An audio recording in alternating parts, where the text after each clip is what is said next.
गांव का एक पंडित बहुत सीधा साधा और धर्मप्रिय इंसान था। उसके पास एक ही गाय थी जिसे वह अपनी संतान की तरह मानता था। वही गाय उनके घर का सहारा भी थी। उस दिन गांव में भगवान की पालकी निकलनी थी, इसलिए सुबह सुबह पंडित ने गाय का दूध दुहा और जल्दी जल्दी उसे चरने के लिए गांव के बाहर छोड़ आया।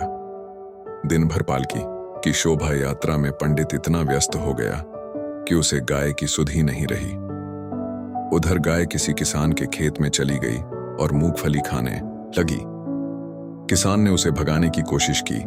इसी चक्कर में गाय घायल हो गई और लड़खड़ाते हुए दूर कहीं निकल गई। शाम ढल गई, लेकिन गाय घर नहीं लौटी। पंडित और उसकी पत्नी चिंतित हो गए।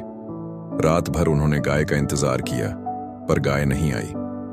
अगली सुबह पंडित पूजा करने दूसरे गांव चला गया। अब पंडिताइन खुद गाय को ढूंढने निकली।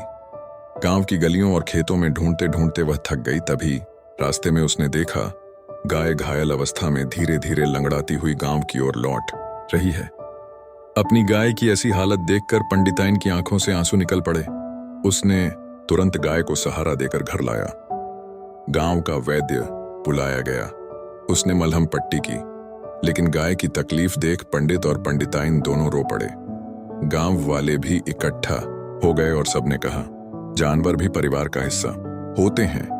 उनकी सेवा और सुरक्षा करना उतना ही जरूरी है जितना अपने बच्चों का। इस तरह कहानी में भावनात्मक मोड़, गांव की झलक और एक सीख आ गई।